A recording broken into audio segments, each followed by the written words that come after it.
कि शेर के मरने के बाद उसके शरीर का क्या होता है। जंगल में उसका शव यूं ही पड़ा नहीं रहता, उस पर शुरू होता है एक संघर्ष। भूखे गिद्ध, गीदड़ और लकड़बग्घे सब उसकी लाश को नोचने आते हैं। धीरे धीरे जंगल का राजा मिट्टी में मिल जाता है। क्या आपने कभी सोचा है कि शेर के मरने के बाद उसके शरीर का क्या होता है? हम शेर को हमेशा उसकी ताकत, उसकी दहाड़, उसकी चाल और उसके खौफ के लिए जानते हैं। हमने उसे शिकारी के रूप में देखा है, राजसी अंदाज में चलते हुए महसूस किया है, पर क्या कभी हमने सोचा है कि जब वही राजा मर जाता है तो उसका शरीर, जो कभी शक्ति का प्रतीक था, अब जंगल के लिए क्या बन जाता है? उसके शरीर का क्या होता है? क्या कोई उसके शव की रक्षा करता है? क्या कोई दुख मनाता है? या फिर जैसे ही वो मरता है वो जंगल के लिए बस एक मांस का टुकड़ा बन जाता है? ये प्रश्न जितना सरल लगता है, उसका उत्तर उतना ही गहरा और भयानक है।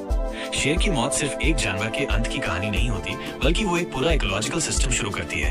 एक कहानी जो हमें जंगल की असली सच्चाई से रूबरू कराती है।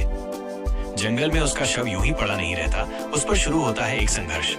जंगल शांत नहीं रहता। शेर की मौत के कुछ ही पलों बाद वहां शुरू होता है एक ऐसा खेल जहां कोई भावना नहीं, सिर्फ भूख होती है।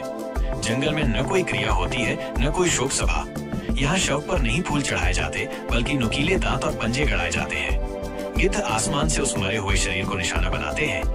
गीदड़ और लकड़बग्घे झाड़ियों में छुपकर उस शव के पास जाने का मौका खोजते हैं, क्योंकि वे जानते हैं जैसे ही पहला टुकड़ा नोचा जाएगा, बाकी सब उस पर टूट पड़ेंगे। ये संघर्ष शेर के शरीर के लिए नहीं, बल्कि अपनी भूख, अपने अस्तित्व और जंगल के क्रूर नियमों के लिए होता है।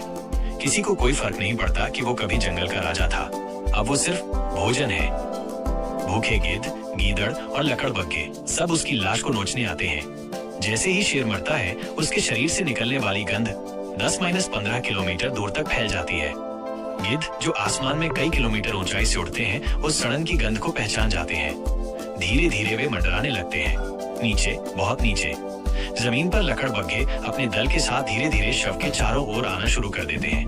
गीदड़, जो ज्यादातर रात में सक्रिय रहते हैं, शाम होते होते उस स्थान पर मंडराने लगते हैं। शुरुआत में कोई शव को छूता नहीं, हर किसी की नजर बस पहले हमले पर होती है। और जैसे ही कोई एक मांस का पहला टुकड़ा नोचता है, तभी टूट पड़ता है एक भूखे जानवरों का झुंड। गिद्ध उसकी आंखों की तरफ जाते हैं, क्योंकि वो सबसे नरम हिस्सा होता है। लकड़बग्घे शरीर के किनारों से त्वचा और मांस खींचना शुरू करते हैं। गीदड़ दूर खड़े होकर अपने मौके का इंतजार करते हैं। कभी कभी ये सब आपस में ही लड़ पड़ते हैं, क्योंकि जंगल में भोजन ही शक्ति है। धीरे धीरे जंगल का राजा मिट्टी में मिल जाता है। कभी जिसने दूसरों को चीर डाला, आज वही चीर दिया जा रहा है। शेर का शरीर, जो कभी जंगल की सत्ता का प्रतीक था, अब हर किसी के दांतों से टूट रहा है।